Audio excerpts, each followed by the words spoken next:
दोस्तों नमस्कार, मेरा नाम है शेखर और स्वागत है आप सभी का हमारे YouTube channel Shekhar study point पर। दोस्तों, इससे पहले मैंने आपको जो 2010 का पेपर हुआ था उत्तराखंड पुलिस का, उसका पहला पार्ट कराया था। उसमें हमने 25 क्वेश्चनों को डिस्कस किया था। आज दोस्तों हम कर रहे हैं 25 से लेके 50 तक क्वेश्चनों को डिस्कस। इसके बाद दोस्तों 2012 में जो पेपर हुआ था पुलिस का, वो आपको देने वाला हूँ। इससे पहले मैं आपको 2014 वाला दे चुका हूँ, 16 वाला पेपर दे चुका हूँ, 15 में जो एसआई का हुआ था वो दे चुका हूँ, 2007 में जो होता वो भी दे चुका हूँ। अगर नहीं देखा है तो आप हमारी प्लेलिस्ट है उत्तराखंड पुलिस कांस्टेबल और एसआई के सारे पेपर करके प्लेलिस्ट है, वहाँ लगभग 20 के आसपास वीडियो हैं। अगर आप नए हैं तो वहाँ जाकर आप ज़रूर देखिए।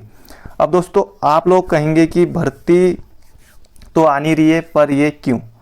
अब दोस्तों ये क्यों, ये इसलिए ताकि विज्ञप्ति आ जाएगी तो ये आपको देने की ज़रूरत नहीं पड़ेगी। ये पहले से ही आपको दिया हुआ है, तब कुछ हम और चीज़ देखेंगे, तो ये इसलिए आपको देना ज़रूरी है। दोस्तों ज़्यादा दोस्तों आप लोग नकारात्मकता में मत रहिए। भर्ती दोस्तों किसी को बता के तो इस दिन नोटिफिकेशन जारी होगा ऐसा कुछ नहीं, सीधे कभी भी उत्तराखंड पुलिस की भर्ती आपको देखने को मिल सकती है। तो तैयारी करते रहें, फिजिकल और रिटन एग्ज़ाम दोनों की। जो लोग कांस्टेबल की तैयारी कर रहे हैं और एसआई के लिए भी फिजिकल भी बहुत ज़रूरी है। तो चलिए दोस्तों आज का वीडियो शुरू करते हैं। तो ये है दोस्तों आपका पहला क्वेश्चन। तो ये आप लोगों के लिए बहुत कॉमन सा क्वेश्चन लग रहा होगा क्योंकि आप लोग इतना पढ़ चुके हैं। तो उस टाइम दोस्तों ये भी अच्छे खासे क्वेश्चन हुआ करते थे। फूलू की घाटी से किस राज्य का संबंध है? फूलू की घाटी से किस राज्य का संबंध है? तो उत्तराखंड, चमोली में है, चमोली। अगला क्वेश्चन है इंडियन मिलिट्री एकेडमी या इंडियन मिलिट्री अकादमी IMA कहाँ स्थित है? तो ये स्थित है दोस्तों देहरादून में। तो ये भी बेहद आसान क्वेश्चन है आपके लिए और इसकी स्थापना हुई थी 1922 में। 1922 में इंडियन मिलिट्री एकेडमी। अगला क्वेश्चन है विश्व प्रसिद्ध रॉक गार्डन कहाँ स्थित है? तो ये भी दोस्तों रॉक गार्डन है, ये है चंडीगढ़ में। ये भी आपके लिए बेहद आसान क्वेश्चन है। नेक चंद ने ये बनाया था, नेक चंद ने। बाकी दोस्तों इन क्वेश्चनों से आप भली भांति परिचित होंगे। तो अगला क्वेश्चन है हमारा, थोड़ा जूम कर लेता हूँ। तो ये है आपका अगला क्वेश्चन, भारत का राष्ट्रीय चिन्ह कहाँ से लिया गया है? भारत का राष्ट्रीय चिन्ह कहाँ से लिया गया है? सारनाथ स्थित अशोक स्तंभ से, पटना स्थित संग्रहालय से, या फिर कोलकाता स्थित संग्रहालय से? ऑप्शन डी है आपका गया स्थित बौद्ध विहार से। अब दोस्तों इसमें आपके 25 में से 25 ठीक होने चाहिए क्योंकि ये बेहद आसान क्वेश्चन है। ये क्वेश्चन दोस्तों इस तरह के क्वेश्चन जैसे इंडियन आर्मी GD का पेपर होता है तो वहाँ भी इस तरह के क्वेश्चन पूछे जाते हैं। भारत का राष्ट्रीय चिन्ह लिया गया दोस्तों सारनाथ स्थित अशोक स्तंभ से। तो ऑप्शन नंबर ए हमारा बिल्कुल सही है। अगला क्वेश्चन है राष्ट्रीय चिन्ह में सिंहों की संख्या कितनी है? राष्ट्रीय चिन्ह में सिंहों की संख्या कितनी है? 3, 2, 1 या फिर 4? तो ये है दोस्तों 4। ऑप्शन नंबर बी हमारा बिल्कुल सही है। 3 आगे से रहते हैं और 1 पीछे से इसमें रहता है। अगला क्वेश्चन है गृह मंत्रालय का मुख्य कार्य है? गृह मंत्रालय का मुख्य कार्य है देश में शिक्षा का प्रसार करना, देश में वित्त पर नजर रखना, आंतरिक सुरक्षा और राजनीतिक मामले, या फिर उपरोक्त सभी? तो ये भी आसान क्वेश्चन है। देश में शिक्षा का प्रसार करना गृह मंत्रालय का कार्य है, देश में वित्त पर नजर रखना ये भी गृह मंत्रालय का, आंतरिक सुरक्षा और राजनीतिक मामले तो ये उपरोक्त सभी। ऑप्शन नंबर डी हमारा बिल्कुल सही है। अगला क्वेश्चन है दोस्तों क्वेश्चन नंबर 32, निम्नलिखित में से कौन एक तिलहनी फसल है? तो ये आपको बताना है कि तिलहनी फसल कौन सी है।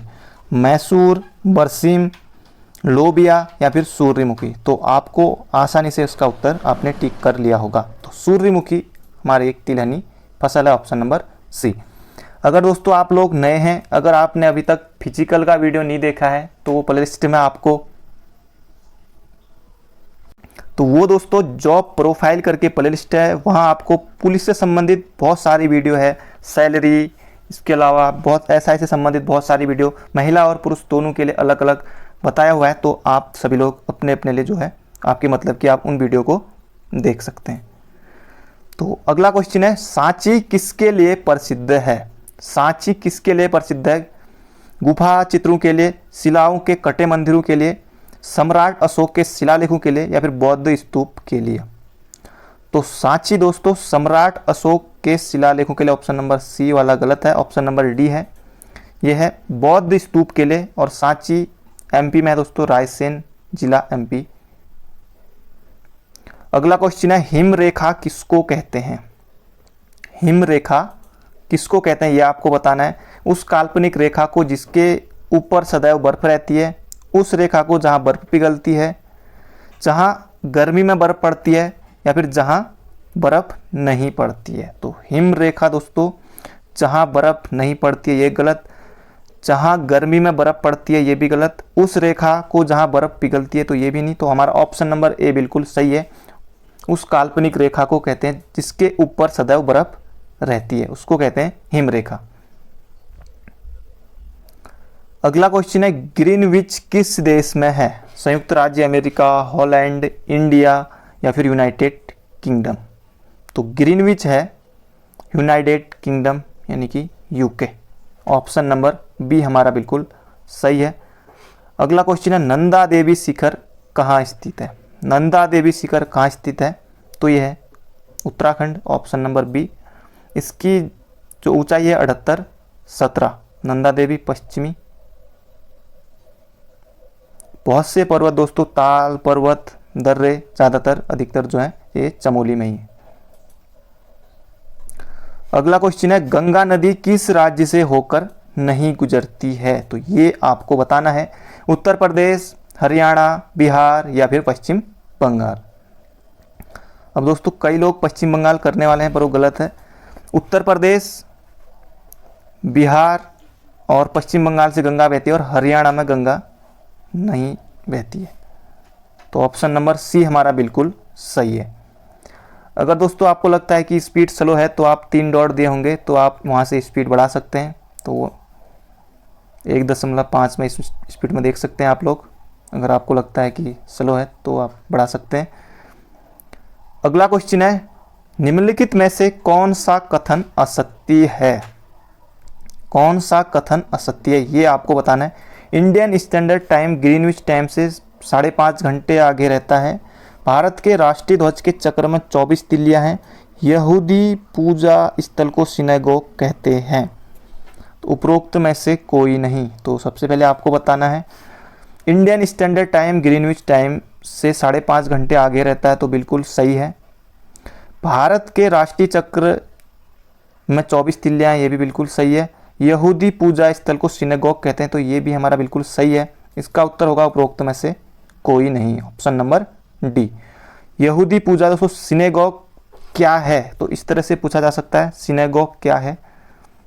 यहूदी पूजा स्थल, तो और ऑप्शन बनेंगे। तो सिनेगोग क्या है, तो ये आप याद रखेंगे। अगला क्वेश्चन है, पहाड़ों पर भोजन अपेक्षाकृत देर से क्यों पकता है? तो ये आपको बताना है, पहाड़ों पर भोजन अपेक्षाकृत देर से क्यों पकता है। वहां वायु का तापमान कम होता है, वहां वायु में ऑक्सीजन कम होती है, वहां क्वथनांक कम हो जाता है, वहां वायुदाब अधिक होता है। तो इसका सही उत्तर है दोस्तों, वहां क्वथनांक कम हो जाता है, ऑप्शन नंबर सी। अगला क्वेश्चन है, सफेद हाथियों का देश, सफेद हाथियों का देश किसे कहते हैं? वियतनाम, थाईलैंड, म्यांमार, या फिर चीन? तो सफेद हाथियों का देश थाईलैंड को कहते हैं, ऑप्शन नंबर सी। बेहद आसान क्वेश्चन है। अगला क्वेश्चन है, विटामिन सी का सबसे उत्तम स्रोत है? तो ये आप सभी को पता है, ऑप्शन नंबर सी, आंवला, विटामिन सी। बाकी दूध, कैल्शियम ले सकते हैं आप, दूध में से सभी पाए जाते हैं। अगला क्वेश्चन है, निम्नलिखित में से किस एक अनाज में प्रोटीन की मात्रा सर्वाधिक होती है? लोबिया, अरहर, मसूर, या फिर सोयाबीन?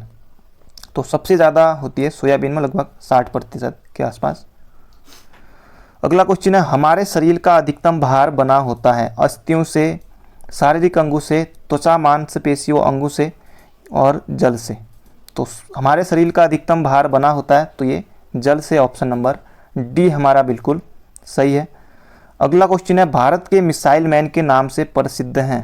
तो ये दोस्तों राष्ट्रपति भी रहे, वैज्ञानिक भी रहे, सब कुछ रहे, भारत के मिसाइल मैन के नाम से प्रसिद्ध हैं। तो ऑप्शन नंबर बी हमारा डॉक्टर APJ अब्दुल कलाम। तो ये ऑप्शन नंबर बी। राष्ट्रपति रहे थे दोस्तों ये 2007 में।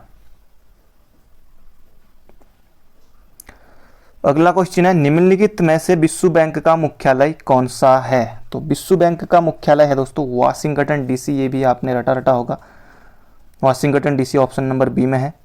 अगला क्वेश्चन है, हीरा चमकदार दिखाई देता है।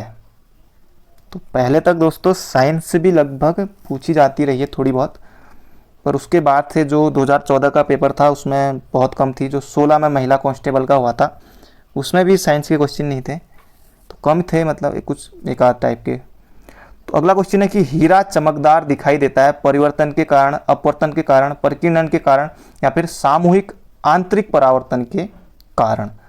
तो हीरा चमकदार दिखाई देता है तो सामूहिक आंतरिक परावर्तन के कारण हमारा ऑप्शन नंबर सी बिल्कुल सही है।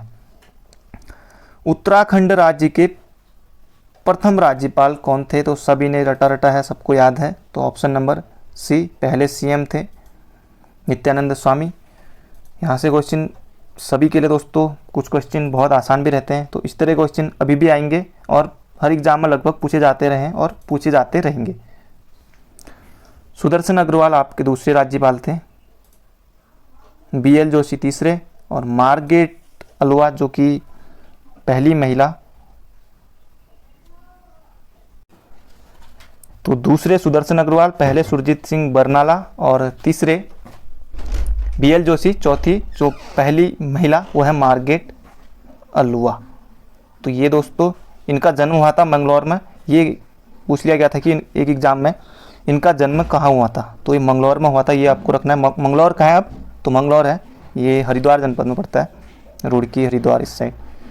अगला क्वेश्चन है, केदारनाथ मंदिर उत्तराखंड के किस जनपद में है। तो केदारनाथ मंदिर दोस्तों रुद्रप्रयाग में है और जो हमारे 4 धाम है इनमें सबसे ऊंचाई पर है केदारनाथ।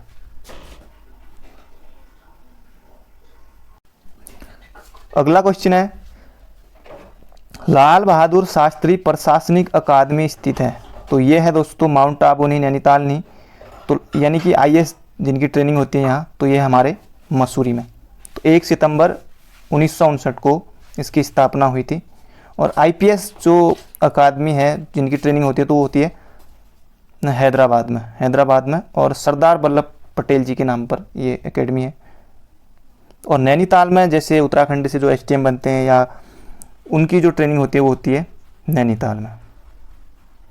अगला क्वेश्चन है, VRS क्या है। तो ये आपको बताना है, एक बीमारी, एक अखिल भारतीय सेवा, स्वैच्छिक सेवानिवृत्ति या फिर भारतीय वायुसेना का जहाज। तो बेहद आसान क्वेश्चन है, आपको लोगों को आ गया होगा। तो स्वैच्छिक सेवानिवृत्ति से संबंधित है VRS। तो ये थे दोस्तों आज के क्वेश्चन और हमने 50 क्वेश्चन हमारे पूरे हो गए हैं। बाकी अगले पार्ट में दोस्तों 25 क्वेश्चन, फिर उसके अगले पार्ट में 25 क्वेश्चन, उसके बाद अगला पेपर वो आपको मैं देने वाला हूँ। अगर आप नए हैं तो दोस्तों चैनल को ज़रूर सब्सक्राइब कर लेना और इसके साथ ही अगर आपके दोस्त लोग, अगर आपके कोई भाई लोग अगर तैयारी कर रहे हैं तो आप उन्हें भी इस वीडियो को शेयर कर सकते हैं। तो thank you friends, thank you so much. मिलते हैं अगले वीडियो में, तैयारी करते रहिए।